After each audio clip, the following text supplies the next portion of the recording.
নমস্কাৰ, আমাৰ নতুন এটা ভিডিঅ'লৈ আপোনালোকক স্বাগতম জনাইছোঁ। আমি ইয়াৰ আগৰ ভিডিঅ'টোত ফাৰ্ষ্ট ইন আছাম অৰ্থাৎ অসমৰ প্ৰথম বুলি কেনে আমি MCQ চিৰিজ এটা চলাই গৈ আছিলোঁ। তোমালোকে ইয়াৰ আগৰ ভিডিঅ'টোত 20টা কুৱেশ্যন পাইছিলা আৰু আজিও আমি এই ভিডিঅ'টোত টোটেল 20টা কুৱেশ্যন আমি আলোচনা কৰিম। তেনেহ'লে ব'লা আমি ভিডিঅ'টো ষ্টাৰ্ট কৰোঁ। আজিৰ এই ভিডিঅ'টোৰ ফাৰ্ষ্ট কুৱেশ্যনটো হৈছে where and in which year was the first session of Assam Sahitya Sabha held? অৰ্থাৎ অসম সাহিত্য সভাৰ প্ৰথমখন অধিৱেশন ক'ত আৰু কোন চনত অনুষ্ঠিত হৈছিল? অপশ্যন দিছে গুৱাহাটী 1915 চনত, শিৱসাগৰ 1917 চনত, যোৰহাট 1920 চনত আৰু নগাঁও 1925 চনত। এতিয়া ইয়াৰে শুদ্ধ উত্তৰটো হ'ব শিৱসাগৰ 1917 চনত। আৰু ইয়াৰ সভাপতি আছিল কোন আছিল ইয়াৰ সভাপতি? পদ্মনাথ গোহাঁই বৰুৱা, হয়নে? Next question, who served as the first secretary of Assam Sahitya Sabha? অৰ্থাৎ অসম সাহিত্য সভাৰ প্ৰথম সম্পাদক হিচাপে কোনে কাৰ্যনিৰ্বাহ কৰিছিল? অপশ্যন পদ্মনাথ গোহাঁই বৰুৱা, শৰৎচন্দ্ৰ গোস্বামী, চন্দ্ৰধৰ বৰুৱা, মিত্ৰদেৱ মহন্ত। আমি জানো যে পদ্মনাথ গোহাঁই বৰুৱা আছিল প্ৰথম সভাপতি। এতিয়া আমাক সুধিছে প্ৰথম সম্পাদক কোন? প্ৰথম সম্পাদক আছিল Sarat Chandra Goswami. Next question, who is listed as current president of Assam Sahitya Sabha? অৰ্থাৎ অসম সাহিত্য সভাৰ বৰ্তমানৰ সভাপতি কোন? অপশ্যন কুলধৰ শইকীয়া, বসন্ত কুমাৰ গোস্বামী, পৰমানন্দ ৰাজবংশী আৰু ধ্ৰুৱজ্যোতি বৰা। ইয়াৰে শুদ্ধ উত্তৰটো হ'ব ডক্টৰ বসন্ত কুমাৰ গোস্বামী, যিজন বৰ্তমান অসম সাহিত্য সভাৰ সভাপতি হয়। নেক্সট কুৱেশ্যন,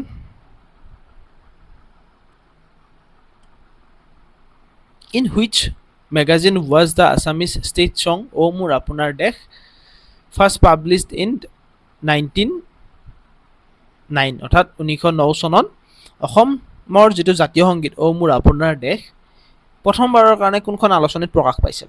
অপশ্যন দিছে জোনাকী, বাঁহী, অৰুণোদয় আৰু বিজুলী। ইয়াৰে শুদ্ধ উত্তৰটো হ'ব বাঁহী। বাঁহী আলোচনীখনত লক্ষ্মীনাথ বেজবৰুৱাই ৰচনা কৰা অ মোৰ আপোনাৰ দেশ সেই গীতটি প্ৰথমবাৰ প্ৰকাশ পাইছিল বাঁহী আলোচনীখনত। আৰু ইয়াৰে সুৰ কোনে দিছিল? কেতিয়াবা আমাৰ পৰীক্ষাত সোধে। অ মোৰ আপোনাৰ দেশৰ যিটো আমাৰ জাতীয় সংগীত তাৰ সুৰ দিছিল কমলা প্ৰসাদ আগৰৱালাই। সেইটো মনত ৰাখিবা দেই। Next question, in which year was the song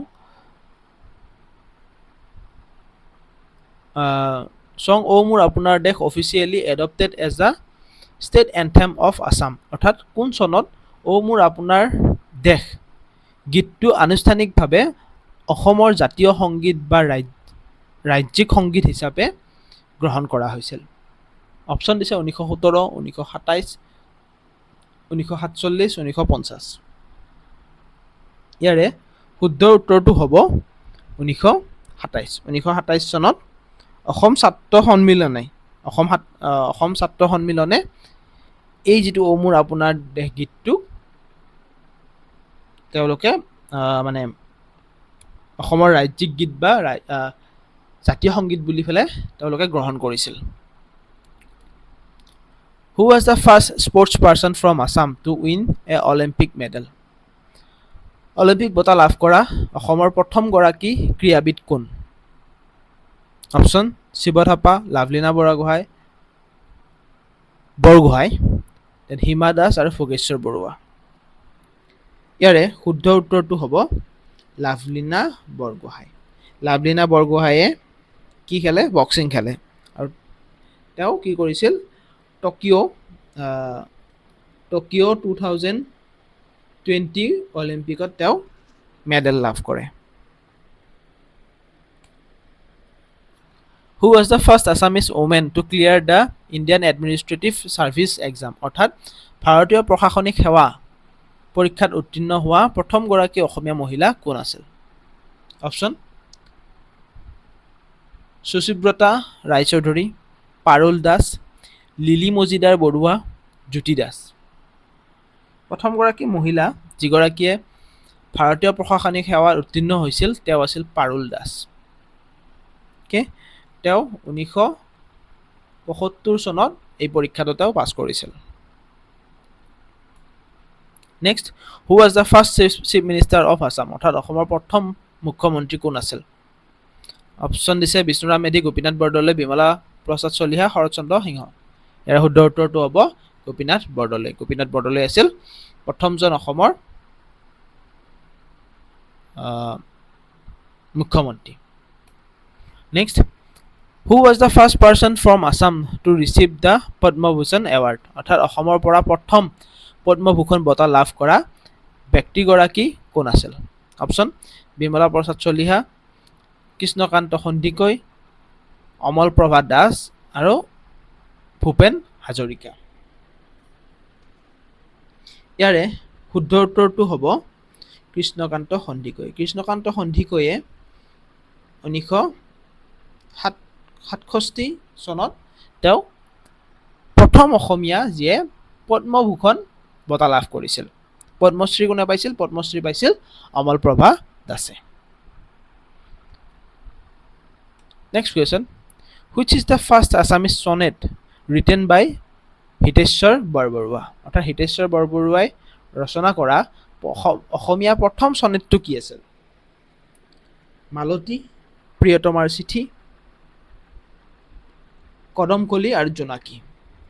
এতিয়া অসমীয়া প্ৰথম ছনেট হ'ল প্ৰিয়তমাৰ চিঠি, যিটো হিতেশ্বৰ বৰবৰুৱাই ৰচনা কৰিছিল।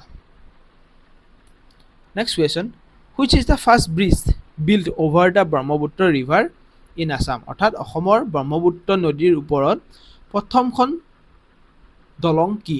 প্ৰথমখন নিৰ্মিত দলং কি? অপশ্যন: কলীয়া ভোমোৰা, শৰাইঘাট দলং, বগীবিল দলং আৰু ভূপেন হাজৰিকা সেতু। এতিয়া ইয়াৰে শুদ্ধ উত্তৰটো হ'ব শৰাইঘাট দলং। এই শৰাইঘাট দলংখন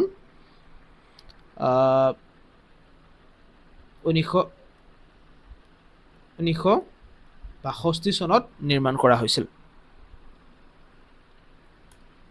next, which was the first news paper published in India, অৰ্থাৎ ভাৰতত প্ৰকাশ পোৱা প্ৰথমখন বাতৰি কাকত কি আছিল? Option: Amrita Bazar Patrika, Bengal Gazette, the Hindu, Times of India. ইয়াৰে শুদ্ধ উত্তৰটো হ'ব বেংগল গেজেট। বেংগল গেজেট আছিল প্ৰথমখন বাতৰি কাকত ভাৰতৰ। কেতিয়া পাব্লিছ হৈছিল বুলি ক'লে হ'ব 1780 চনত। Next question, who was the first Assamese scholars to translate the epic Ramayana into Assamese, অৰ্থাৎ মহাকাব্য ৰামায়ণক অসমীয়ালৈ অনুবাদ কৰা প্ৰথম অসমীয়া পণ্ডিতগৰাকী কোন আছিল? অপশ্যন: মাধৱদেৱ, মাধৱ কন্দলী, শংকৰদেৱ, অনন্ত কন্দলী। ইয়াৰে শুদ্ধ উত্তৰটো হ'ব মাধৱ কন্দলী। মাধৱ কন্দলীয়ে যিখন ৰামায়ণ অসমীয়ালৈ অনুবাদ কৰিছিল তাক কোৱা হয়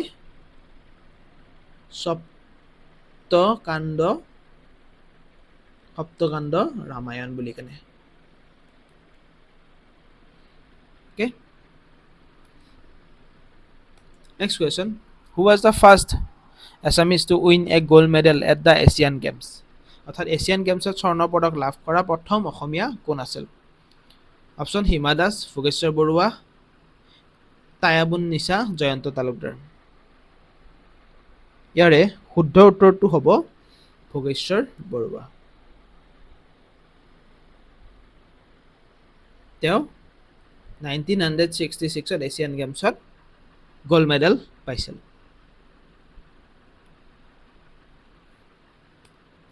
Next question, Bhogeshwar Barua won the gold medal at 1966 Asian Game in which event?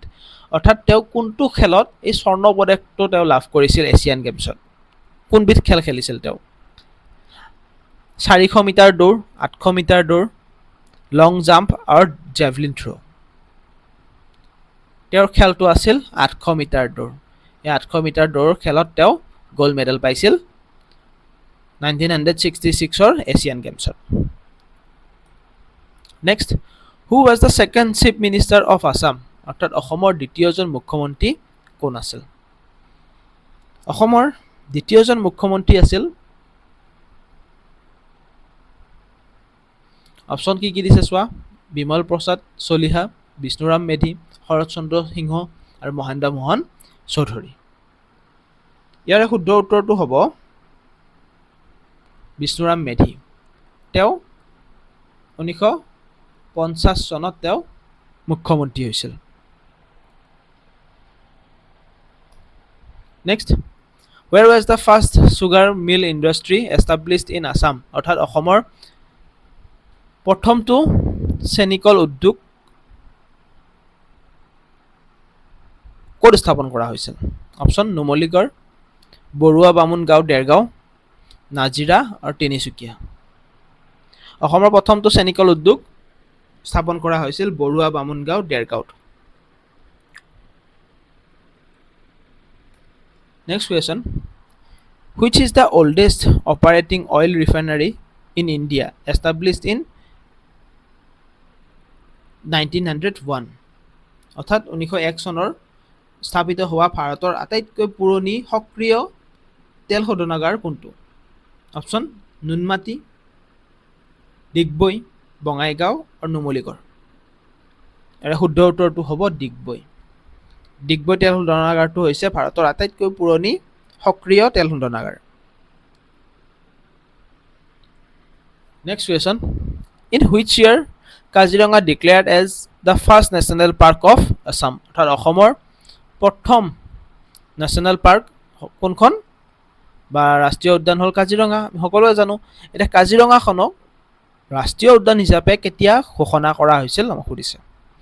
Option কেইটাৰ ভিতৰত শুদ্ধ উত্তৰটো হ'ব 1974, অৰ্থাৎ 1974 চনৰ 11 ফেব্ৰুৱাৰী তাৰিখে কাজিৰঙা ৰাষ্ট্ৰীয় উদ্যান হিচাপে ঘোষণা কৰা হৈছিল।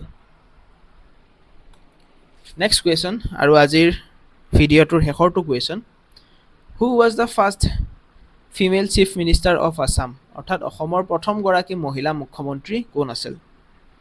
অপশ্যন সৈয়দা আনোৱাৰ তাইমুৰ, প্ৰমীলা ৰাণী ব্ৰহ্ম, ৰেণুকা দেৱী বৰকটকী, বিজয়া চক্ৰৱৰ্তী। ইয়াৰে শুদ্ধ উত্তৰটো হ'ব সৈয়দ আনোৱাৰ তাইমুৰ। তেওঁ 1980 চনত অসমৰ মুখ্যমন্ত্ৰী হৈছিল। অ'কে, আজিলৈ ইমানে আছিল। তোমালোকে কিমানটা কুৱেশ্যনৰ শুদ্ধ উত্তৰ কৰিব পাৰিছা মোক কমেণ্ট বক্সত জনাবলৈ নাপাহৰিবা। Thank U.